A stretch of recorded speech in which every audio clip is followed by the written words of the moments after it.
Oh wait, is this our official goodbye? It doesn't have. Okay, I didn't know if that was part of the recording. I'll edit from like. From this point on. Okay, sometimes I'm like, do I actually hang up? That's so cute. Guys, thank you so much for tuning back in. I am beyond elated to have this conversation today with the beautiful and wonderful Rachel Molenda. Hmm. Welcome, Rachel. Thank you so much for having me. I'm so Oh, excited to be here. yeah, I've been following Rachel for several months now on Instagram, and just blown away by her fierce voice and the way she empowers women, and just is so embodied. And Mm. I really, in this campaign for mental health, the stigma effect, I wanted to talk to you and really understand what is it like as an intuitive eating coach to speak to women daily who, not only are you coaching them on how to repair that relationship with their bodies and their food, but also you're hearing a lot of the pain that women are going through, right? Hmm. Um, so, before we get in, because I know we're going to get right into it, just a little intro. Rachel, at Rachel Molenda is her handle, and she's a Toronto-based intuitive eating coach. And she also hosts this really rad podcast called Fill Your Cup. And she's on a mission to help women obsess less with food and their body and make both a less stressful experience. I hate that Hmm. I have to read this from a thing, but That's it's a okay. good intro. All good. Rachel has a non-restrictive intuitive eating approach, love that, to food, and has helped thousands of women put an end to emotional eating, binge eating, and disordered eating, and find an effortless and enjoyable, healthy way of eating and living unique to them. So when I read that, I was like, it made me think automatically about this video that I watched, the scientist that was talking Hmm. about, intuitive eating. And if you look at babies, they know, they push away or they want, we know, right? So I'm going to let you take it from there. How did Hmm. you get into intuitive eating and this whole journey? Yeah. I love that you brought up that example because that's the example that I always use with clients or just when I'm explaining intuitive eating. I'm like, we were all born intuitive eaters. Then we were thrown into diet culture that was like, eat this, don't eat that. You should do this, you should look this way. And that basically disconnected our bodies from ourselves. And we started living by someone else's rules we started living on someone else's rules instead of our rules. And forgetting that we know best for our body, we know what's best for our body. So I got into this in a bit of a roundabout way. Not even like I'm not surprised that I'm here today. Long story short, I'm going to glaze over it just for the sake of the story, but I had an eating disorder growing up, which physically thankfully was short-lived, but the mental effects stuck around for a long time, and I struggled with disordered eating for a good decade. So that was a lot of chronic dieting, starting fresh every Monday, being at war with my body, binging, purging, just not having a great relationship with food at all. And it was to the point where I was just like, I guess this is what women have to do. Like, we were just dealt these cards and we've got to struggle. And like, that sucks, but I guess that's what we have to do. And it's crazy to me that like I was ready to accept that reality now that I think of it. Like, that's just like, no, that's not even an option. Um, and I say I'm not surprised that I'm here because I mean, I've always been interested in, say, health and the body. And but of course, like I had that intuitive pull, that gut pull from a young age. But then like the critical mind was like, nah, that's not realistic. Go get a real job, Rach. And I went and got a real job for a hot minute, realized I hated it. I worked in advertising for like 2 seconds. I used to run the Facebook pages for Popeye's Chicken Canada, which is really funny because I went to go become a nutritionist after that. And then when I got into nutrition, I very quickly had this realization that, I mean, my clients would come to me and they'd be like, Rach, I did my protocol for like 3 days, but then like I had chips and ice cream and like it just screwed up. Like, and they would beat themselves up. And I was like, oh my God. I was like, we don't need to know. No one needs to know more about nutrition. There's enough nutrition information out there. The problem is that we know too much and not enough about ourselves and our unique needs.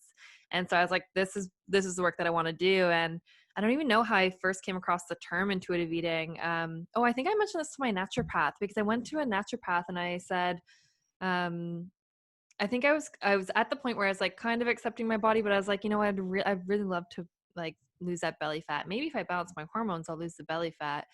And she was like, what if maybe you're just okay the way you are? And I was like, oh, I didn't know that was an option. And then she referred me to an intuitive eating coach who ended up mentoring me. And then I got into this world and just never looked back, because I mean, I love health and nutrition as a tool in our toolbox to help us feel awesome. And I still eat healthy, but right before this, I had some Haagen-Dazs because I wanted it. And I just believe in that balance, but I just believe we need to work on our relationship with food first before anything else, because otherwise we stay stuck in that cycle of not knowing what to eat, feeling guilty after eating, and just feeling really disconnected from our bodies as a whole. Yes. And that, that obsession is really painful in my experience. Yeah. It's no way. And then when you get on the other side of it, when you get to that place of self-compassion and understanding and just self-acceptance, you're quite present. Yeah. Living life, right? Yeah. Wow. It's heartbreaking when I'm like doing discovery calls, and often people cry right away on discovery calls, because it's like, for a lot of people, they've lived in shame their whole life, or however long they've been struggling, and they haven't talked to anyone about it. And then and then they finally have a safe, non-judgmental space to talk about it. But when I hear them talk about it, they're like, I've been doing this my whole life. Like, this one woman was like, she was 55 and she's like, oh my God, I've just realized I've been disordered eating my whole life. I'm like, it's crazy. Those are big realizations. Yeah. Yeah. And learning how to, I'm just having this like flashback of when I was in my outpatient trauma program through college last year. And they were going through all the signs and symptoms. And, there was this moment where I think I was in shock for about 24 hours. I left and I just couldn't really go to work. I couldn't really function, because it was like, you've been traumatized your whole life. But that moment of like, wow. And it for me anyways, it almost felt like I mourned the person that I could have been without that chronic relationship with some sort of trauma, Yeah. a lot for people, right? So we talked about, unpacking this certain topic of how to deal with somebody's unsolicited, feedback or insight as to food choices, etc., which I thought was just such an amazing topic, because boundaries, internal and external, like, yeah. Yes. And then a million other reasons. So I'll just let you take the stage. What is your take on that? Yeah. So that whole, I think you're referring to the podcast, and I think I did a few posts about that, but often what was coming up in client consults was comments that, like, say someone's mom or sister or friend was making either about themselves personally, or saying to the other person. And we often don't realize like how impactful the language that we use towards ourselves is on other people. And this is a really important note for parents, because kids are going to pick up on this, and they do. All the clients that I work with, all of their issues stem back from childhood. One thing that they heard or was said to them, or they witnessed, is like is stuck with them. And so I felt like it was a really important conversation to have, and educate on, like, how can we respond to these unsolicited comments about our body, whether that's someone saying you shouldn't eat that, or whoa, you must have been hungry, you ate all of that. It's like, why is that ever a nice thing to say to someone? Or someone saying to themselves, like, oh, I feel so fat today, but they're in a thinner body than you. And so, yeah, I brought on a body image coach to talk about this on the Fill Your Cup podcast. And it was great, because she's so spunky and she's like, no BS. So I basically gave her a bunch of common statements that people make and how we can respond to them. But the general one is, that anyone can use and take away today is, I don't appreciate you making comments about my body. Easy, done. And she had some snarky ones in there. Like, I even had her think of a response for, oh, you look tired. And then, okay. and she had a funny one where she said, oh, really? What makes you say that? because it throws it back at the person and makes them realize that is so offside for you to say that. And now you have to tell me why I look tired, you jerk. Yes, totally. I love Oh, that. I loved it. Yeah, I, because it's placing that boundary. It's saying, hey, you have no right to comment on my body, uh, as opposed to the contrary, not having that language or that boundary and letting that thought or statement consume you and break you down, which it does, right? These comments stick with people. oh my God, they're so hurtful. They're so Mm-hmm. hurtful. And I think, when I started learning about internal and external boundaries, it was such a new way of thinking for me. And that was like in my early 30s. So to go 30 years without using boundaries and letting people speak to all different kinds of things as to who I am. Mm-hmm. Brene Brown has that, one of my favorite quotes is, she says, who I am is not up for debate. Not. That is not something that is even on the table unless I'm asking Love for your that. insight, right? Mm-hmm. And then, being able to try on the language of, I don't appreciate you making comments about my body. It's Mm-hmm. like, you're not rude. I think we think that there are all these fears. If I stick up for myself, I'm going to be perceived as a bitch, Mm-hmm. or, they won't want to hang out with me anymore. Yeah. And at least those were my thoughts. So when we start to use those sentences and that language, it's like, it feels like autonomy, Mm-hmm. like self-respect, self-love. And like you said, it's also giving the other person an opportunity, without being rude, to take a look at who they are and how they're showing up in relationships. Mm-hmm. Yeah, exactly. Wonderful. Yeah. Wonderful.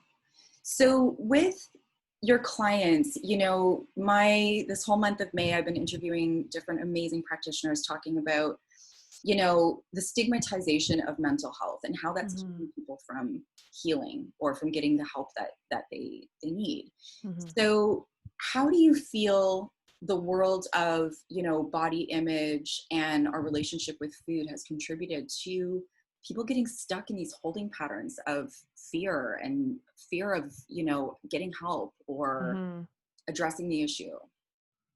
Yeah, I mean, I think with body image issues and food issues, we often think that we think it's something that we have within our control. And that's often what I hear about, like, if someone is binge eating or emotional eating, they blame it on themselves. They say, how come I don't have willpower or self-control? What's wrong with me? How come I can't figure it out? When there's deeper things at play, right? I mean, I don't coach with eating disorders specifically, like anorexia and bulimia. I'm not qualified to take that on, but something like, when I say disordered eating, I'm referring to like chronic dieting and that obsession with food. So when I'm working with those people, I'm trying to remind them that, like, it's never about the food. It's never about, this quote came up in a live that I did the other day and I just loved it. The thing it isn't the problem. What was it? Did I write that down? It was so, like, it's kind of, the thing you're doing is not the thing. So the thing you're doing, in brackets, emotional eating, is not the thing. It's not the emotional eating. It's the unmet needs. It's not knowing how to sit in those uncomfortable emotions. And I was like, yes, I love that. So to answer your question, I think a lot of people hold a lot of shame around getting help for something like, well, okay, so like an eating disorder, like anorexia and bulimia, like disordered eating and emotional eating, because it's such a shame-filled thing. We think it's like up to us, and that keeps us from getting help. And I even wonder this sometimes. Like, I mean, I like to think that I provide a very safe, non-judgmental space for people to turn to and come to talk about this. But I mean, I just rolled out an emotional eating program, and I was like, I wonder if anyone's holding back because they're afraid that I'm going to see their name pop up when the transaction comes through, which could very much be a reality for people. Yeah. Um, so yeah, it is a very shame and guilt and shame laden issue that I deal with that could very well keep people from getting help. And I think that's why people put off getting help for so long, until they really feel out of control and like they're really disconnected with themselves. Where do you think that shame comes from? I think with food in our body, we put a lot of emphasis on our body. We put a lot of worth on our body.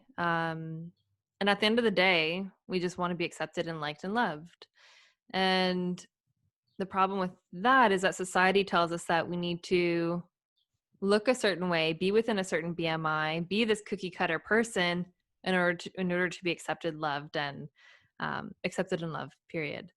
So I think I think shame comes from when we're not living up to that, when we live outside of that, when we beat ourselves up for not sorry, I got distracted by my plant because I realized I watered it yesterday and it's really happy. It wasn't happy yesterday. Yeah, I think just from, we just put a lot of we put a lot of emphasis on our body, and we feel shame as a result when we're not living up to that. Yeah. I think it is the worth that we tie up into our bodies. Yeah. I think that's something that we need to check more in on, and just check where we're putting our worth. For me, it used to be my body, and that's since translated to money. So that's an interesting theme I'm working through right now, and like realizing, oh yeah, like from a young age, my dad and my grandma, they talked about money a lot, right? So that like I'm currently untying my worth around that. So I think just like checking that, because I wonder if we checked in on that more, if that would help to remove some of the shame, Right. when we're dealing with those, like, I've been dipping into Maslow's hierarchy of needs again recently. Oh yeah. And for our listeners, what that is, it's a pyramid of our basic needs. And at the very bottom, so taking up the most space, is safety. So though that need for safety or physiological needs, needs to be satisfied before satisfying the need at the very top. So it's physiological needs. I need to have oxygen, food, water, roof over my head. Then it's safety, so having financial security, that sort of thing. And then it's love and belonging and self-acceptance. So whenever that's at risk, whenever we risk losing that, and again, people might perceive, oh my God, if I'm not that cookie cutter shape, this my parents might not love me, this person might not accept me. Now that's a risk, right? Now we associate shame with it because, oh my God, we're not how we're supposed to be. Yeah. And that's deep. Like it's ingrained in our reptilian nervous system to make sure we are liked and loved and protected. Yeah. Because on a primal level, it could result in death. You don't want to be surprised. Totally. Right? Yeah, that's a really, really interesting point, is the fear of abandonment or not being deep. And I think we need to, being a woman who suffered from disordered eating, since I was a teenager, really, I think it's important for us to not take on, once we learn that there is some fear of abandonment or not being accepted, that we don't take it on as, that's my fault, I created that behavioral pattern. It's like sometimes these things are just ingrained in us, and it just happens. It happens, the perfect storm. And the fact that you're there speaking to Rachel Molenda, doing the intuitive eating coaching, you're winning. It's like, I think I wanted to talk to you about comparison and just always looking at ourselves as, well, it's not that bad. I'm not that bad. I really fall in the category of needing help because I'm not anorexic, or I'm not, I think a lot of people don't know that they're struggling with this. Totally. Oh my God, I'm so happy you brought that up. Orthorexia, prime example. The obsession with health and the pursuit of health, prime example. Someone could be just living healthily, but being very rigid and restrictive about it, and they would never think it's an issue because they're just eating healthy, right? And that's my bone I have to pick with the nutrition and health industry. I love it to bits, but I guess I mean everyone has their roles, I mean there are all or nothing nutritionists for certain reasons. Like if there's a nutritionist out there is there to support people who are healing from chronic illnesses, then yeah, maybe an all or nothing sort of strategy is helpful. But I think of the people who might have a background in disordered eating, but want to live healthily. And so an all or nothing approach would not work for them. An all or nothing approach does not work for me. It just drives me, like, the minute I restrict or feel restricted, I'm on the other side already. I'm binging, that sort of thing. So yeah, it's just like people, it's funny, when I first started practicing, I noticed a lot of, I opened a Facebook group. I launched my private Facebook group, and a lot of my nutritionist friends were joining, and I was like, are they joining to like spy on me? Is this what we're doing? Yeah. And then they started reaching out to me, like saying like, oh my God, this was so helpful. I didn't realize this about me. And it's because people specifically in the health world that like live and die by this stuff, do live in that all or nothing zone. And especially if you went to like nutrition school, like, oh my God, we live in a bubble there, right? Like it's amazing, but it's also detrimental at sometimes, right? Because, it doesn't make room for any flexibility. And it promotes that sort of all or nothing approach. And again, we don't see it as anything bad because we're just eating healthy. Yeah. But even I did a podcast about this too, being like, when does being too healthy become unhealthy? So what are some of the signs you would say of orthorexia? Mm-hmm. So I would say that rigidity. Can I say that word? Rigidity. Is that how you say it? Yeah, I think so. It I sounds don't think I've ever said that word in my life. I think I've only typed it. So basically that all or nothing approach. So like if you're like always like starting fresh on Monday, and that's often born out of the all or nothing approach, because you can only do something for so long before, hey, a birthday happens or Friday night happens and pizza and wine happens, and then you feel like you messed up, so you got to start fresh tomorrow. So if you're always starting fresh tomorrow or starting fresh Monday, then that could be characteristic. Being very rigid with, say, even your movement or exercise regime, and not being flexible with that, not allowing certain foods, calling certain foods good and bad, could be there too. Thinking about food 24/7, thinking about what you're going to eat next, as you're currently finishing your current meal. There could be calculating macros, calories. Yeah, I'd say those are some of the top ones. Yeah, definitely. Wow. Mm-hmm. Definitely fall into the category of orthorexia for many. Right, and a lot of people do. Mm-hmm. And it's, when I talk about mental health with people, it's like, I've been diagnosed with different diagnoses, and you take it with a grain of salt and look at it and think, okay, this is the pathology, but what's the underlying issue? It's a lack of self-nurturing, self-acceptance, self-love.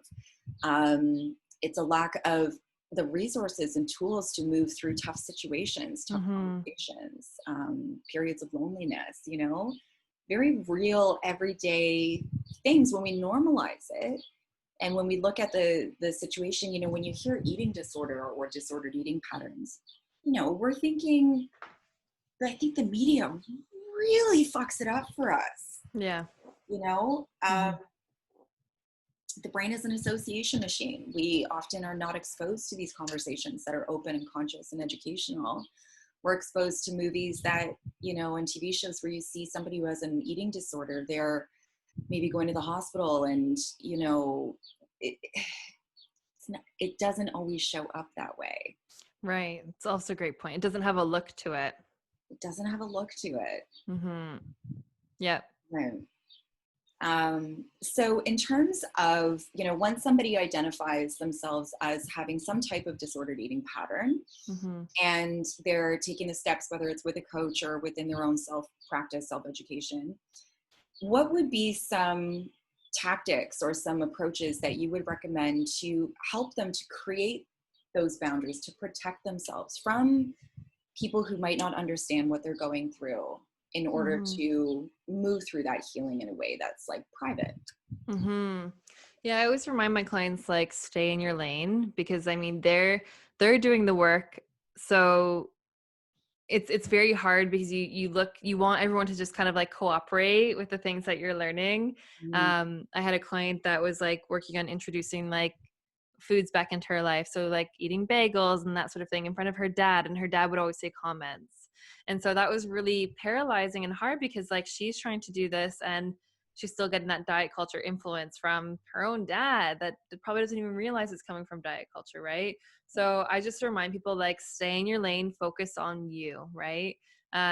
When dad makes that comment or anyone makes that comment, like, bring out that response, like, please don't make any comments about my body or what I'm eating, or the what makes you say that, when if they were to make a comment. So stay in your lane.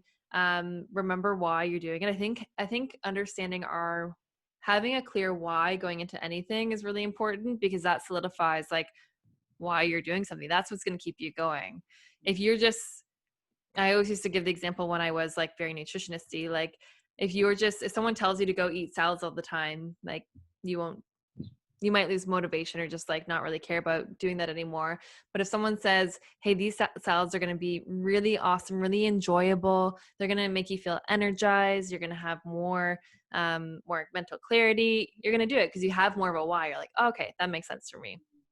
So I think being clear on your why, and I think when we are healing from disordered eating, your why is having that food and mental freedom again. Remember that I'm doing this because I realize life is worth more. There's more to life than thinking about my food and body every 2 seconds of the day. Yeah, like that's my why.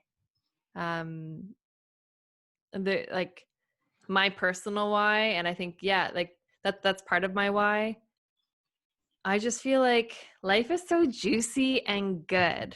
And like you, I do mourn the Rach that did lose 10 plus years of her life from disordered eating. But I'm also grateful for that experience, because I probably wouldn't be doing this work today. And I'm just extra passionate about it. And like going back to that life is not even an option for me now. Like it's like doesn't even cross my mind. So I'm like, I'd rather, and not that you're going to gain weight if you pursue intuitive eating, but weight loss isn't guaranteed. But I'd rather say to hell with weight, end up at whatever weight I'm at, but have that mental freedom and have that freedom in my life to show up to things and not turn away from like social events anymore because I'm afraid of what I'm going to eat, and not show up for like romantically with partners, like hide myself and keep myself from experiencing pleasure because of I'm hating on my body. I'm like, none of that's an option anymore, right? Yeah, so getting really clear on your why can be helpful. And this is a process. Like, again, clients will come to me and they're like, okay, I feel like I'm finally getting this. I feel really good. And I'm like, that's awesome. I just want to remind you. And I always remind them, I'm like, this is a roller coaster. You're in the high right now, but it's going to drop eventually. It always says. You get your period, someone says something. Yeah. I mean, recording this like on the verge of summer, so people are putting on their summer clothes for the first time, and I know that was a hard experience for many, right? And that's gonna lead you to that drop. So in that drop, you want to continue to turn to these resources, like pick up your intuitive eating books, like continue to expose yourself to, say, body diversity in your social news feed, clean up your news feed if you need to. Just continue to do things that support the life that you want to live. Word. Yeah, I felt like that's a mic drop. Mic drop. I think your point on like clean up your newsfeed if necessary and look for the more inclusive, body positive pages. I am so excited for that movement right now. It's unreal. And your nude photos that you're posting on your thing are just giving me life. So I totally copycatted you today and I posted a new photo. Yes. I haven't seen it yet. Did you just post that? I just did it. And it was good. It was good. And I'm like, the whole thing is, I went to the beach yesterday with my boyfriend and my body has changed, and I'm okay with that 100%. And the beauty, the celebration is that I'm okay with that. And as I am noticing, okay, this bikini fits a lot differently than it did last summer, I went into pulling from the tools and the mindset shifts that I've acquired through getting coaching and reading and seeing these body positive feeds on Instagram, where I implemented self-compassion and I implemented, self-acceptance. I think something that we we kind of, that perfectionism mindset also comes with like, I don't want to rely. Do I have to rely on somebody? Do I have to rely? Why can't I just do this on my own? And, you know, the beautiful thing that I'm learning about the brain is that it's just these well-grooved patterns. And until you bring in a new awareness or somebody's wonderful, like you jotted that comment down where you're like, yes. And then you have that in your library to pull from and shift out of that old pattern of, I don't look cute enough in this bikini to be able to go to the fucking beach. Are you kidding me?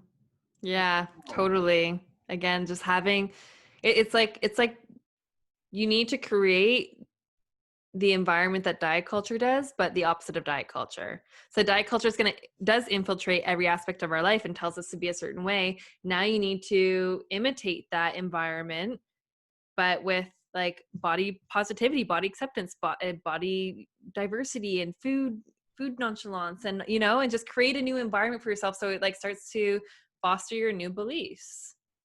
That is so fierce to me. It is such a movement. Yeah. Critical to me. You know, this is like a big, important movement in the right direction. You know? I gotta write that down. I've never said the whole create the environment thing. I think that's a good message.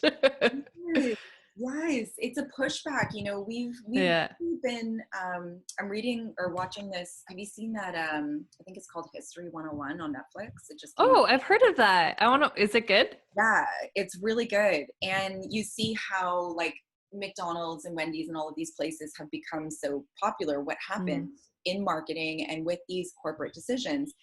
And it really, you know, when coming from advertising too, you know, like when you realize what we've been put through over the past 120 years after this industrial revolution of we have this product and we want to sell it to you.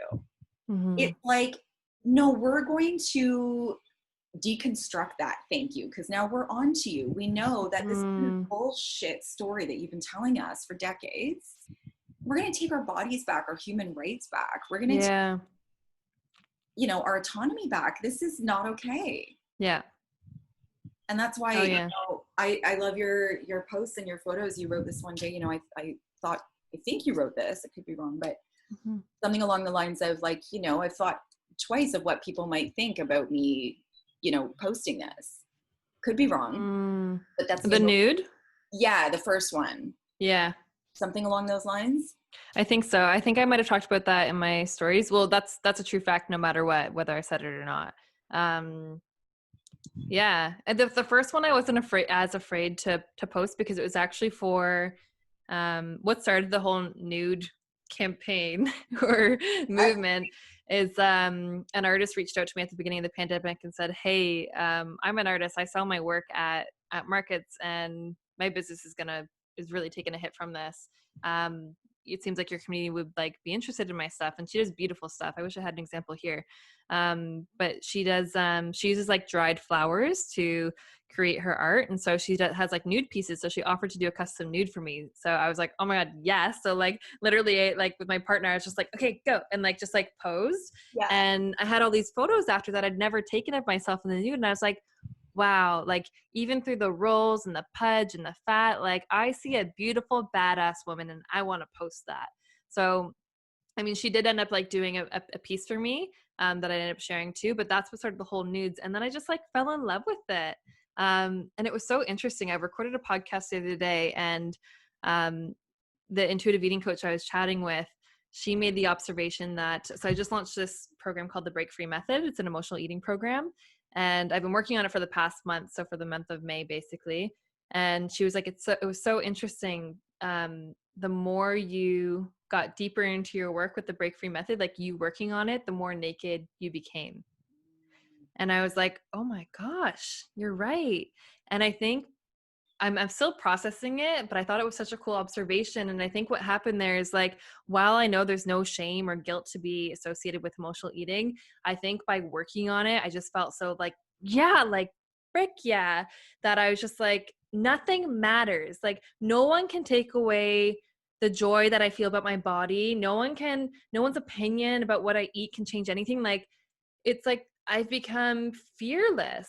Like, people can have their opinions, but like, I love this body at the end of the day, and I'm going to show up how I want to. And I mean, I lose followers every time I post a nude, and I posted one this week, and I was just like, wanted to check, and it was the first time where it didn't bother me. I think the first time losing followers, it bothered me because I was just thinking of the double standard. I'm like, if someone in a thin body posted this, it wouldn't be as much of an issue. You know, we don't think twice when someone is when we see that in a magazine. But I mean, my parents had things to say about it, and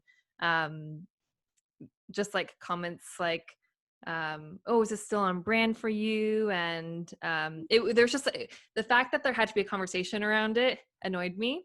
But again, it's been a big lesson in just being like, I'm gonna do me because this feels freaking good. And again, I feel like I have a responsibility, and I want to show up for the people that are looking for the representation in their news feeds that I would have wanted years ago, and even now. Yeah.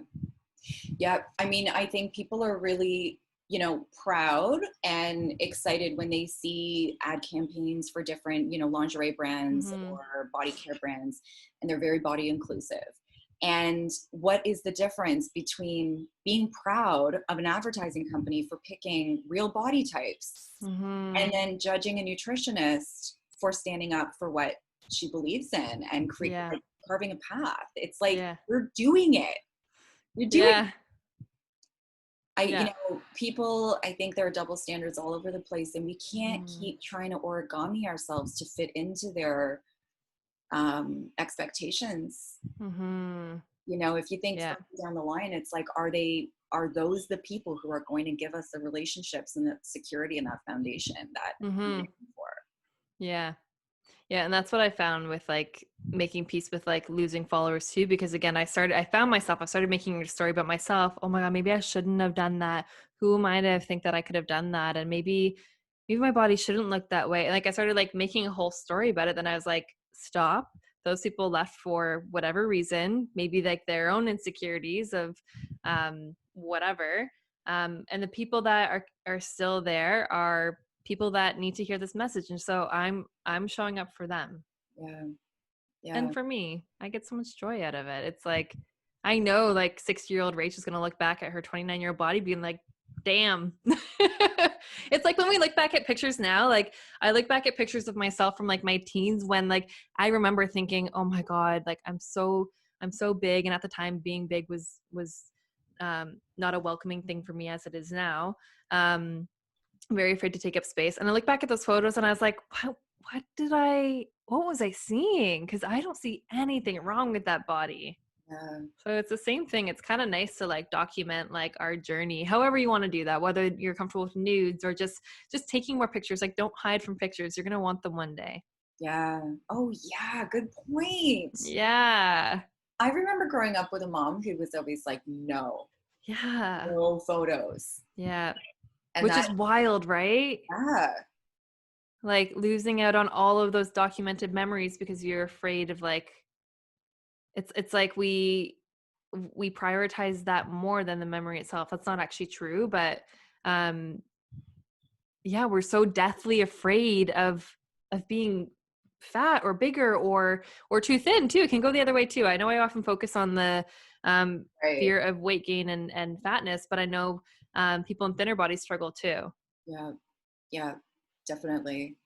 That's very true. Wow. So is there, you know, on the topic of, you know, stigmatization of, because I think what's going on in here translates into our choices, whether it's relationships, sex, food, money, all of that. And we're focused on, you know, food and body image right now. So stigmatization, you know, it really pisses me off. It really is something that I am just like forever irritated by. Don't agree with it. I don't agree with it.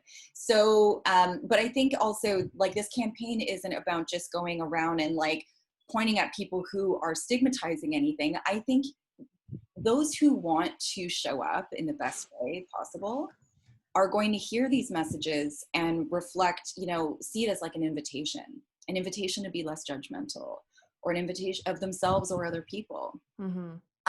So when you're thinking about the stigmatization of our relationship with bodies and food, is there anything that we haven't touched on? Any mindset shifts or passions that you'd want to share? I think, I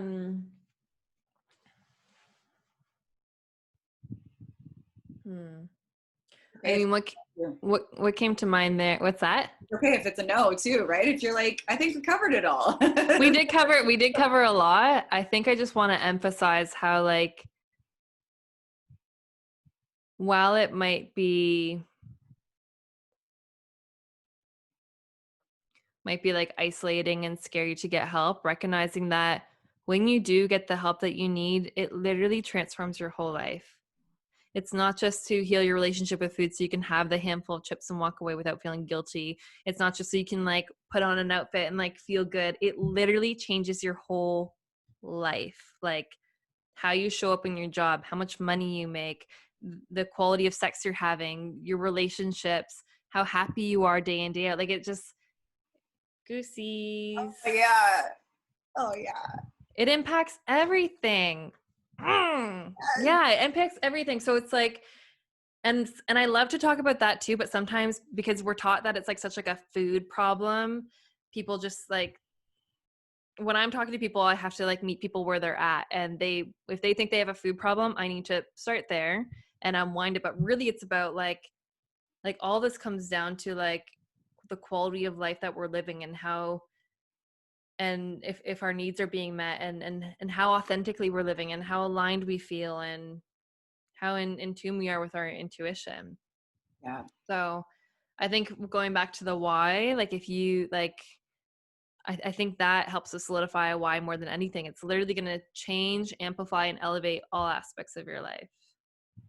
So take the step, talk about the food, but also be open to a total life change. Mm-hmm. And yeah, and recognize that, like, I think sometimes that can be scary, thinking that it's going to be a whole overhaul, because it's like, like when you're so used to doing something the same way forever, like any sort of change can be scary. So I think just, yeah, it can be a whole life change. It can be little tweaks, and it's usually tweaks made over time, and eventually you get more and more clear. Yeah. Mm-hmm. Wow. I love this. I love this conversation. Thank you so much, Rach. Thank you for having me. Oh yeah, we'll do it again. So you have just launched, you mentioned the program that you just launched. So tell me about that. Yeah. So the Break Free Method, it's a self-paced virtual support program for people that struggle with emotional eating. Self-paced meaning you can start it whenever you wish, because the reality is emotional eating doesn't have a start or end date. It shows up when it wants to. So it's there whenever you need it. I've basically put everything that I know about emotional eating, everything that I used to personally heal, that I help my clients to heal, into a program. So you get a super comprehensive guide, video support, these pump up pep talks. The best way to describe those is that they're like inspiring meditation, like pep talks, audio recordings, where like you can plug in, and like I've themed them. So there's one for like after you've emotionally ate. So you can like plug in and you're going to hear, hey, like it's me. Let's take a deep breath. Let's slow down for a moment. Like it's like that friendly voice in your head that you want when after you've emotionally ate, but is usually hard to find. And so basically I help people to understand what emotional eating really is, which we've kind of established. It's a coping mechanism. Get to the root of why you're emotionally eating. I like to say like what you're really hungry for if you're not physically hungry. And then talk about steps to manage emotional eating from the point where you feel the urge to emotionally eat, in the midst of emotional eating, and afterwards. And then there's email support along the way too. So you're, while it is self-paced and a program that you do on your own, you're never going to feel alone any part of the way. Wow. Oh man, I wish I had that 10 years ago, you know? Me too. Yeah, I'm really excited about it. I wanted to do something like this for a while, and the pandemic just kind of, I don't know, the pandemic has actually done a lot of cool things for me. It's taken a lot of pressures off and just allowed me to live and serve intuitively. And I just felt like people need support for emotional eating now more than ever, while we're confined to our homes and next to our kitchen all day and feeling stressed. And I want people to stop being so mean to themselves and stop beating themselves up, and like actually understand why they're eating, because it's not a self-control or willpower issue. Yeah. because this is still life during this pandemic. Who knows how long this is going to be going on for, this new way of Right. living. We're Yeah. still living life. Why not make it the best? Yeah. In the grips of despair, like, reach out. Your program is reasonable. You know, I saw your ads for it, and I think it can help a lot of people. So thank you for creating that. Mm-hmm. It will help a lot of people. Yeah. And then we also have your website, rachelmolenda.com. Yeah, Rachel M. All my handles are Rachel M. Molenda, because there's a Rachel Molenda in the States that has a photography business, and she took all my handles. We had a chat about it. I was like, how much do you care about your photography business? She's like, I kind of care. I'm like, she's like, maybe we can collab. I'm like, that wasn't the point. I want your handles. So I'm Rachel M. Molenda everywhere. That is hilarious. I almost Yeah. said that to a Cassandra Hope. Like, how much do you really need this? Oh, is there another Cassandra Hope? That's hilarious. Yes, you will with Hope. That's hilarious. Yeah. Yeah. Well, I love your social, and Mm. you know, in the short months that we've been in contact, you've made a positive impact on my life. So I just want to thank you for what you're doing. I think it's amazing. Thank you, And Cassandra. I'm really eager to grab some ice cream with you when we're allowed to. Yeah, I would love that. Yeah, even if it's socially distant ice cream, Yes. still ice cream, it's still hanging out. That'd be awesome. Yeah. I make a mean popsicle, so I could whip us up. Do you? Yeah. Wow, I've never heard anyone say that. No, it's kind of like my thing right now. Popsicle making. Oh, cute. That's awesome. All right. Well, I'll reach out to you and we'll plan that. And thank you for all of this beautiful info. Oh, thanks, Cassandra. Talk to you soon. Bye. Bye. Oh, wait, is this our official goodbye? It doesn't have to be. Okay, I didn't know if that was part of the recording. That was part of the recording, and I'll edit from this point on. Okay, sometimes I'm like, do I actually hang up? That's so cute. If I could put that in as a blooper. You can.